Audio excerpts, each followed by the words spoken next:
धर्मशाला में मामला हुआ है अभी पत्रकारों का, जिसमें मृत्युंजय पुरी और राकेश भारद्वाज का पीछे काफ़ी समय से सोशल मीडिया में भी और अखबारों में भी सुर्खियों में है, तो आज इस मामले में जमानत मिली है, तो किस तरह से आप इस मामले को देखते हैं, क्या कहेंगे? थोड़ा सा मुझे बताइए, किन धाराओं में ये FIR हुई थी और क्या सब रहा, कोर्ट में किस तरह की प्रोसीडिंग्स रही आज? ऐसा है कि जो ये मुकदमा दर्ज किया गया था जी, वो सेक्शन 308(2) में और सेक्शन 305 BNS के अंतर्गत किया गया था जी। ये अपने में पहला ही एक ऐसा अनोखा मामला पूरे इंडिया में है, ना कि हिमाचल प्रदेश में, पूरे इंडिया में इकलौता मामला आया एक्सटॉर्शन का। जी, ठीक है। हमारी कोर्ट में बहस अच्छी खासी हुई, जिसमें पिछली डेट पे परसों की डेट लगी हुई थी 12 तारीख की, जिसमें इन्होंने आके विजिलेंस ने 15 दिन का रिमांड मांगा था। जी, ठीक है। 15 दिन का रिमांड मांगा ताकि हम और इनके ऊपर कोई और एलिगेशन लगाएं, ताकि फर्दर कोई और कंप्लेंट आए, कुछ आए, इनको उसमें फंसाने की कोशिश की जा रही थी। जी, बट कोर्ट ने इसको दरकिनार किया। जी, मैडम ने इसके बारे में अच्छा संज्ञान लिया।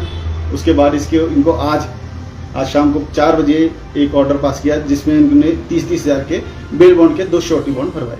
जी, जिससे आज इनकी बेल कंफर्म की गई। जी, तो इन मामलों में जैसे कैसे रहता है, कुछ लोगों का बाहर चर्चाओं का माहौल भी गर्म था कि जैसे प्राइवेट लोग हैं, प्राइवेट लोगों में इस तरह की कंप्लेंट्स नहीं बनती हैं, जबकि अब जो नए सेक्शंस आए हैं उसमें हुमसो एवर करके आप बता रहे थे अभी की लगा हुआ है, तो वो थोड़ा सा बताएं। हाँ, ये सही कहा आपने। इस मामले में ये है कि जैसे कि अब नया BNS बना है जी, भारतीय संविधान के अंदर आ गया है कि जैसे हुमसो एवर में ये कर दिया गया कि कोई भी आता है, ये अकेले वो नहीं है, बट परंतु इसमें ये क्या किया इन्होंने, विजिलेंस ने, जबकि विजिलेंस का इसके अंदर कोई रोल नहीं था। जी, अगर विजिलेंस का जो मेन रोल स्टार्ट होता है वो आता है एंटी करप्शन के अंदर।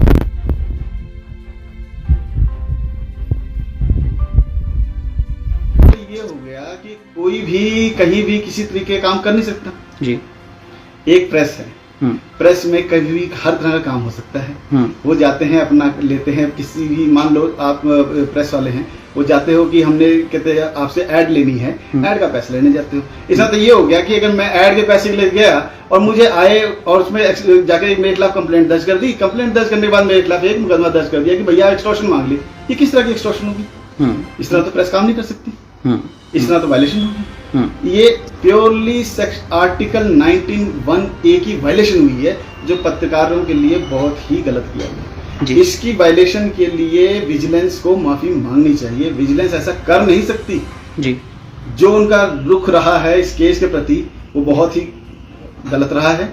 जी, ना ही वो इस चीज के अंदर वो किसी प्रकार के लिए आ सकते थे। उन्होंने सबसे बड़ी गलती ये की जी, कि BNS के अंदर जो पर्चा दर्ज करवा दिया इन दोनों के खिलाफ, मृत्युंजय और राकेश कुमार के खिलाफ, वो कर नहीं सकते थे। ना ही उन्होंने प्रॉपर इंक्वायरी की। जी, इंक्वायरी की बहुत जरूरत थी इसके अंदर, और ना ही SSP, ना ही किसी पुलिसकर्मी के साथ करा। जी, क्योंकि जो ये संहिता बनी हुई है, BNS बना है, भारतीय संविधान संहिता बनी है, वो बनी है पुलिस वालों के लिए। IPC ही तो है ये, और क्या है, नया कुछ तो करा थोड़ी ना है।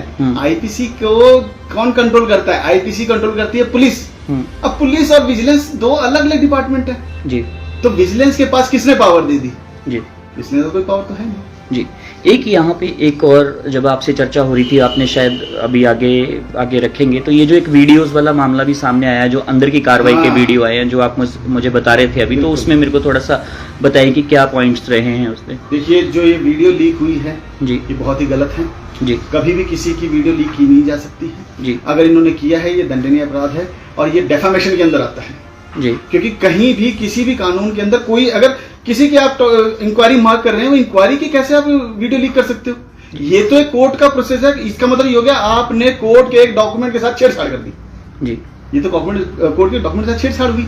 जी, फिर आप कोर्ट में क्या पेश करोगे? ये तो पूरे इंडिया को पता लग गया, इस तरीके से हो गया। फिर तो यही बात हुई, आप कभी किसी को भी अरेस्ट करो, उसका वीडियो बनाओ, लीक कर दो। मुझे तो ये नहीं समझ आई अभी तक। 8 तारीख की कंप्लेंट दर्ज की इन्होंने, 9 तारीख को उन्होंने अरेस्ट कर दिया, 9 तारीख को शाम को इन्होंने प्रेस नोट भी डाल दिया, और उसी समय एक वीडियो लीक कर दिया। अरे इतनी क्या जल्दबाजी होगी थी? किसी चीज की जल्दबाजी, इतनी जल्दबाजी का इतना क्या इन्होंने किसी और के अंदर किया? नहीं किया आज तक। या किसी और बड़े मंत्री का या किसी और का स्टिंग ऑपरेशन करते, कुछ नहीं करा कभी इन्होंने, ना कभी किसी को अरेस्ट करता इस तरीके से।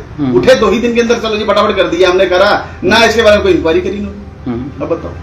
अच्छा, अब आपकी फर्दर रणनीति क्या रहेगी पांडे जी? थोड़ा सा बस आखिरी क्वेश्चन, और आप कुछ कहना चाहे तो अपनी तरफ से। अब फर्दर मैं इस मामले को लेकर हाईकोर्ट जाऊंगा जी, और इस FIR को क्वेश्चन करवाऊंगा, और मैं इस मामले के अंदर विजिलेंस और कोई भी जो इसके अंदर पार्टी बनी हुई है और स्कूल, इन सब के खिलाफ सीबीआई इंक्वायरी मांग करवाऊंगा जी, क्योंकि ये स्कूल का मामला आया है। तो ये स्कूल जो ये कहता है कि मेरे खिलाफ कर दिया गया, स्कूल को इतनी क्या काली पड़ गई थी, इतना क्या उसको इमरजेंसी आ गई थी, वो पैसे देने पर राजी हो गया। पहले मेरे को तो अभी तक ये बात समझ नहीं आई। अगर पैसे देने को राजी हो गया, सब कुछ हो गया, इट मींस तेरे ही स्कूल के अंदर कोई फॉल्ट था। यही बात है, और कोई बात थोड़ी ना इसमें। तो इसके लिए मैं हाई कोर्ट में क्वेश्चन के लिए जाऊंगा और माननीय उच्च न्यायालय के अंदर इनके खिलाफ कार्रवाई की मांग करूंगा। जी, धन्यवाद हमारे से बात करने के लिए।